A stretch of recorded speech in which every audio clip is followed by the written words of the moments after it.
आज मैं एक्सप्लेन करने वाला हूँ साल 2003 में आई thriller adventure film the bone snatcher को। फिल्म की कहानी काफी बेहतरीन है जिसे देखने में आपको काफी मजा आएगा, तो बने रहिए इस वीडियो के आखिर तक। कहानी की शुरुआत अफ्रीका के नाबीब डेजर्ट को दिखाते हुए होती है। यहाँ पर हम एक रिसर्च टीम को देखते हैं क्योंकि उन्होंने यहाँ पर एक जगह के बारे में पता लगाया था, क्योंकि इनका मानना था कि इस जगह पर खजाना है। दरअसल ये लोग एक प्राइवेट कंपनी के लिए काम किया करते थे और इनका काम ही रेगिस्तान में दबे हुए खजाने या हीरो को ढूंढना था।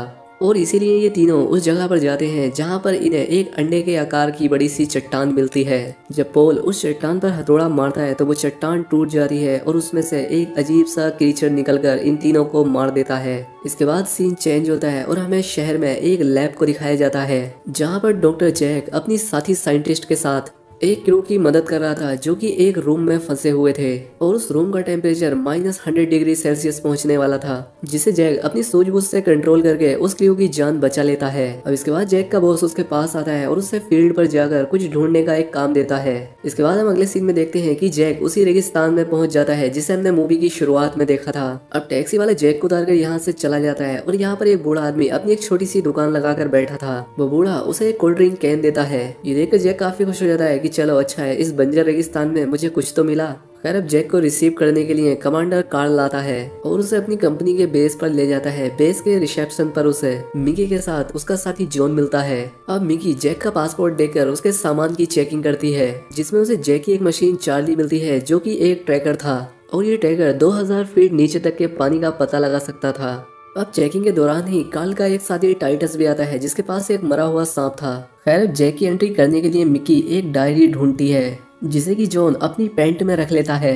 अब उसकी इस बदतमीजी के लिए जैक जॉन को मारकर बेहोश कर देता है और मिकी उस डायरी को लेकर वहां से निकल जाती है। अब थोड़ी देर के बाद जैक और मिकी एक ट्रक से उन लोगों की तलाश में निकल जाते हैं जिन्हें कि हमने मूवी की शुरुआत में देखा था, जो कि डायमंड्स की खोज के लिए यहाँ आए थे। उन्होंने अपने ट्रक के ऊपर बहुत सारा फ्यूल कैरी करके रखा था क्योंकि उन्हें 1000 किलोमीटर तक भी भटकना पड़ सकता था। कार्ल भी अपनी फर्स्ट एड किट और अपनी गन को ट्रक में लोड कर लेता है। इसके बाद हम यहाँ पर दो और नए कैरेक्टर से मिलते हैं, जिसमें लड़की का नाम मैग्डा और लड़के का नाम कर्ट था और ये दोनों इस ट्रक के ड्राइवर थे। सफर तय करने से पहले एक बूढ़ा आदमी टाइटस को हड्डी का बना एक लॉकेट देता है जिस पर एक भयानक खोपड़ी का डिजाइन था। खैर अब इनका सफर शुरू हो जाता है और हम देखते हैं कि जैक मिकी की तरफ थोड़ा अट्रैक्ट हो रहा था। अब काफी देर तक इस रेगिस्तान में भटकने के बाद मिकी को उन पहले वाले लोगों का ट्रक दिखता है। खैर अब जब ये लोग अपने ट्रक से उतरकर थोड़ा आगे जाते हैं तो इन्हें वहां पर दो इंसानी कंकाल मिलते हैं। एक कंकाल के पास एक चाकू भी था जिसे देखकर कार्ल समझ जाता है कि ये पॉल की बॉडी है। अब सभी लोग यहाँ पर इस बात से हैरान थे कि इन लोगों की मौत तो यहाँ पर सिर्फ 5 से 6 घंटे पहले ही हुई होगी,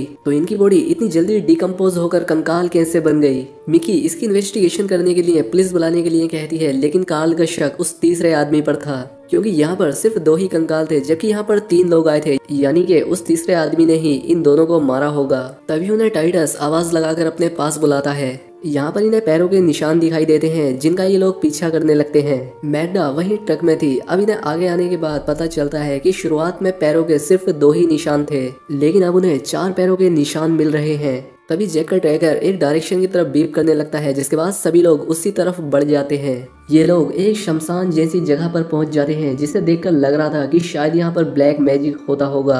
टाइटस जैक को यहाँ की किसी भी चीज को छूने से मना करता है और टाइटस को जैसा लॉकेट उस बूढ़े आदमी ने दिया था वैसा ही स्कल यहाँ की हड्डियों पर बना था। खैर अब कर्ट उनके पास ट्रक लेकर पहुंच जाता है और ये सभी लोग ट्रक में सवार होकर अपने बेस पर जाकर एक फोरेंसिक टीम को यहाँ पर भेजने के बारे में सोचते हैं। तभी ने रास्ते में एक कंकाल मिलता है, यानी कि वो तीसरा आदमी भी मर चुका था जिस पर कार्ल को शक था। कार्ल बहुत ज्यादा परेशान हो रहा था क्योंकि किसी ने उनके साथियों को बहुत ही बेरहमी से मार दिया था। कार्ल मैग्डा से कहता है कि हमें उस किलर को खोजना होगा जिसने ऐसा किया, लेकिन मैग्डा उससे मना कर देती है क्योंकि रात होने वाली थी और अब इन्हें रात यहीं पर गुजारनी पड़ती है। जैक को अपने साथ हुए इंसिडेंट याद आते हैं कि वो कैसे ना चाहते हुए भी यहाँ पर आ गया, लेकिन इस सब के बीच भी उसके साथ एक चीज अच्छी हुई कि वो मिकी से मिल पाया। इसके बाद वो रेत पर स्केटिंग करता है जिसे मिकी देख रही थी। इसके बाद मिकी जैक की मशीन को उसके पास लाती है क्योंकि वो बहुत देर से बीप कर रही थी, जिसका मतलब था कि कोई ना कोई इस वीरान रेगिस्तान में इनके आसपास ही है। लेकिन जैक और मिकी अपना रिश्ता बनाने में लगे हुए थे। खैर जब यहाँ पर इन्हें बातें करते हुए काफी देर हो जाती है तो मिकी ट्रक में सोने के लिए चली जाती है, लेकिन जैक वहीं बाहर रेत पर बैठा रहता है और तभी उसका मशीन जोर जोर से बीप करने लगता है। जैक जब अपने आसपास देखता है तो उसे कुछ भी नहीं दिखता और तभी वो क्रीचर उसके सामने आ जाता है, जिसे देखकर जैक चिल्लाते हुए ट्रक के पास जाकर कार्ल को जगाता है।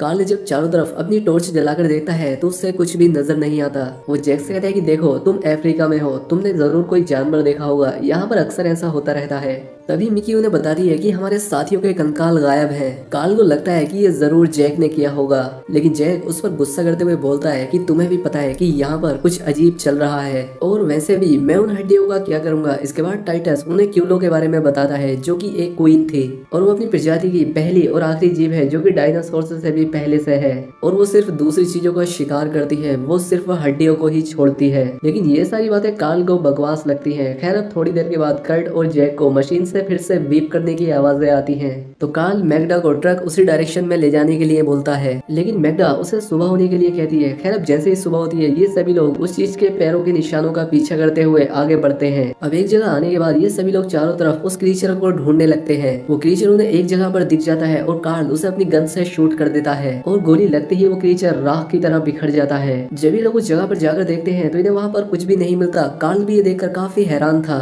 यहाँ पर इन्हें अपने साथियों की गायब हुई हड्डियां मिलती हैं, जिसे कि कार्ट ट्रक में रख देता है। खैर जब ये लोग वहाँ से निकलने का फैसला करके जैसे ही ट्रक स्टार्ट करते हैं तो ट्रक में शॉर्ट सर्किट हो जाता है, जिसकी वजह से उसमें आग लग जाती है, जिसे मैग्डा बुझा देती है। लेकिन कर्ट बताता है कि अब मुझे इस ट्रक को संभालने में महीनों लग जाएंगे। अब ये सभी लोग अपना रास्ता भटक चुके थे और मिकी के रेडियो चेक करने पर इन्हें सिग्नल भी नहीं मिलता। अब ये सभी लोग यहीं पर रुकने का फैसला करते हैं। उनके पास से एक प्लेन भी गुजरता है, लेकिन उसका ध्यान इन लोगों पर नहीं जाता। मैग्डा इन लोगों को समझाती है कि देखो हमारे पास काफी पानी और खाना है, इसलिए तुम लोगों को ज्यादा परेशान होने की जरूरत नहीं है। अब इन लोगों को यहाँ पर रहते हुए काफी दिन बीत गए थे। अब एक दिन कर्ट टाइटस को रखवाली करने के लिए जगाकर खुद अपने स्लीपिंग बैग में सोने के लिए चला जाता है। तभी यहाँ पर टाइटस को किसी के होने का एहसास होता है और वो क्रीचर कर्ट के पास जा रहा था। इसके बाद जब टाइटस कर्ट को जगाने के लिए जाता है तो वो देखता है कि कर्ट के चेहरे का एक साइड का मांस पूरी तरह से गायब हो चुका है। इसके बाद वो आवाज देकर कार्ल और अपने बाकी साथियों को बुलाता है, लेकिन उनके आने से पहले ही वो क्रीचर जो कि छोटे पार्टिकल्स में बदल गए थे,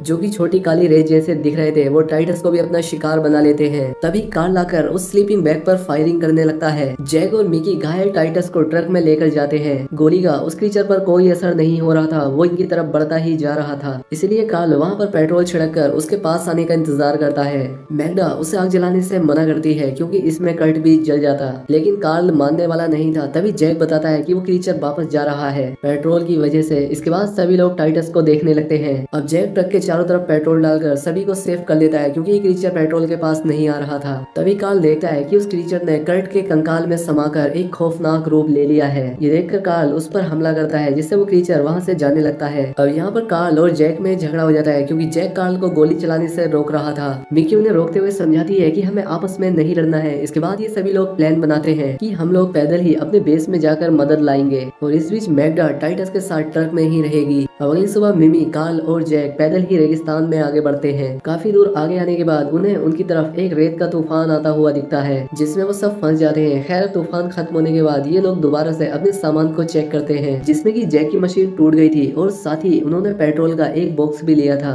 जिसका ज्यादातर पेट्रोल रेत में ही गिर गया था। खैर अब इन्हें चलते चलते रात हो जाती है और वही जगह पर रुकने का फैसला करके अपनी चारों तरफ पेट्रोल डालकर उसके बीच में बैठ जाते हैं। ये तीनों यहाँ पर एक दूसरे का हाथ पकड़ के बैठे ही थे कि तभी वो क्रीचर मैग्डा के कंकाल में यहाँ पर आता है। उसने अपने चेहरे की जगह मैग्डा का फेस लगा रखा था। पेट्रोल की वजह से वो घेरे के अंदर तो नहीं आ पाता, तो इसीलिए वो यहाँ से चला जाता है। अब आगे बढ़ने के बाद इन्हें अपने दोस्तों का वही ट्रक मिलता है जिसे लेकर वो उस अंडे के पास आए थे। अब इसलिए ये लोग सबसे पहले अपने लिए मदद बुलाते हैं और इसके बाद जैक के पीछे ये दोनों भी उस अंडे में चले जाते हैं। अंदर अगर जैक समझ जाता है कि ये जगह उसी क्वीन क्रीचर की है और ये चींटियों की प्रजाति का ही एक विकसित रूप है। अब इनका साथी जॉन भी इनके पास तक पहुँच गया था। वो ऊपर अपने दोस्तों की डेड बॉडीज को देखता है। इधर ये तीनों भी समझ गए थे कि टाइटस की बातें एकदम सही थी। अब जॉन भी उनके पास तक पहुंच जाता है और उन्हें गन पॉइंट पर लेकर उनसे बाकी साथियों के बारे में पता करता है। अभी लोग जॉन को सारी सच्चाई बताते हैं, लेकिन उसे यकीन नहीं आता। उसे लगता है कि इन्होंने डायमंड लेकर अपने बाकी साथियों को मार दिया, इसलिए वो इन तीनों को हथकड़ी पहनाकर अपने बेस की तरफ बढ़ता है।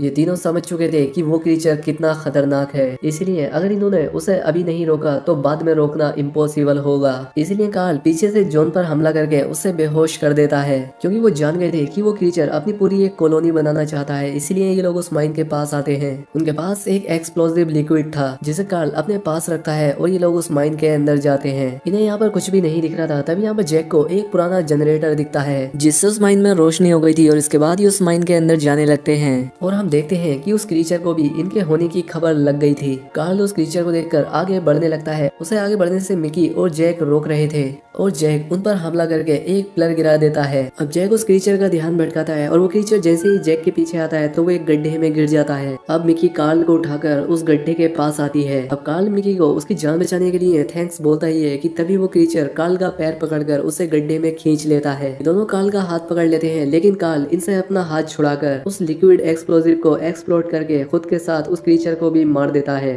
अब जैक और मिमी विस्फोट से बचते हुए माइन के एक दूसरे हिस्से में आ जाते हैं, जहाँ पर उन्हें रानी की कोकुन जैसी कोई चीज दिखती है। अब इस जगह पर वो क्रीचर आकर इस जगह को चारों तरफ से घेर लेता है। अब यहाँ पर जैक ये बात समझ जाता है कि ये कोकुन ही इन सभी क्रीचर को कंट्रोल करता है, और इसीलिए जैक अपने दोस्तों को याद करते हुए उस कोकुन में चाकू मार देता है, जिससे वो सभी क्रीचर मर जाते हैं। और अब ये माइन भी कोलैप्स होने लगती है, और माइन के कोलैप्स होने से पहले ही ये दोनों सही सलामत बाहर आ जाते हैं। बाहर आकर ये दोनों देखते हैं कि उन क्रीचर ने जॉन को भी मार दिया था, और ये उस बीच हुआ जब ये लोग माइन के अंदर थे। अब मूवी के आखिर में हम जैक और मिकी को टैक्सी का इंतजार करते हुए देखते हैं, क्योंकि अब मिकी का काम यहाँ पर पूरा हो चुका था। अब जैक मिकी का सामान गाड़ी में रखकर उसे गाड़ी में बैठा देता है, और तभी हम देखते हैं कि मिकी के सामान में रानी का एक कोकुन था। और इसी सस्पेंस के साथ ये मूवी यहाँ पर खत्म हो जाती है। तो दोस्तों ऐसी ही और वीडियो के लिए वीडियो को लाइक और चैनल को सब्सक्राइब करें। मिलते हैं हमारी अगली वीडियो में।